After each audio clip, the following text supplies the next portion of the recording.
ایک مرتبہ حضرت علی رضی اللہ عنہ کے یہاں فاقہ تھا، کھانے کو کوئی چیز میسر نہیں تھی۔ آپ نے اس موقع پر ایک رات کسی کے باغ کو پانی سینچ کر ڈالنے کی مزدوری کی، اور اس کام پر صبح کو باغ والے نے کچھ جو دے دیا۔ آپ اس کو لے کر آئے اور گھر میں اس جو کے 3 حصے بنا کر ایک حصہ چکی میں پسوایا اور اس سے خزیرہ نام کا ایک کھانا پکایا گیا، اور کھانے کے لیے بیٹھے تو ایک مسکین آیا اور دستک دی کہ اللہ کے نام پر کچھ دے دو۔ آپ نے اور گھر کے افراد نے وہ سارا کھانا فقیر کو دے دیا، پھر باقی آٹے میں سے کچھ نکال کر پکایا، اور کھانے بیٹھے تو ایک یتیم آیا کہ اللہ کے نام پر کچھ دے دو۔ آپ نے یہ کھانا بھی اللہ کے نام پر اس یتیم کو دے دیا، اور آٹے کے آخری بچے ہوئے حصے کو لے کر اس کو پکایا، اور کھانے بیٹھے تو ایک قیدی آیا اور سوال کیا، آپ نے بھی یہ بھی اللہ کے نام پر دے دیا۔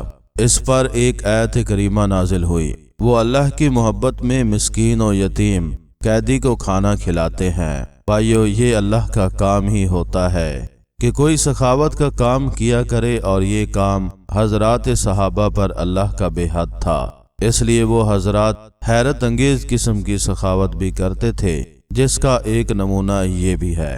حضرت عائشہ رضی اللہ عنہ کے بارے میں لکھا ہے، ان کی خدمت میں حضرت امیر معاویہ رضی اللہ عنہ نے 2 بوریوں میں 1,80,000 درہم بھیجے۔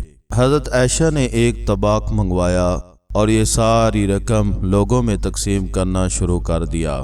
جب شام ہوئی تو اپنی باندی سے فرمایا کہ میری افطاری لاؤ۔ باندی نے 1 روٹی اور زیتون کا تیل پیش کیا۔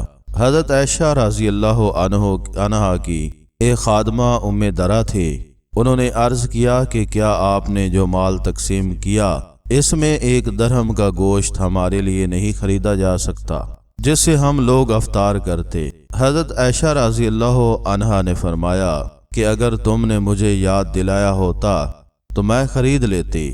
یہ حیرت انگیز قسم کی سخاوت ہے کہ خود تو یاد نہیں رہے اور ساری دنیا پر لٹا دیا، اور رقم بھی کوئی معمولی نہیں بلکہ 1,80,000 درہم تھا۔ کیا ٹھکانہ ہے اس سخاوت کا۔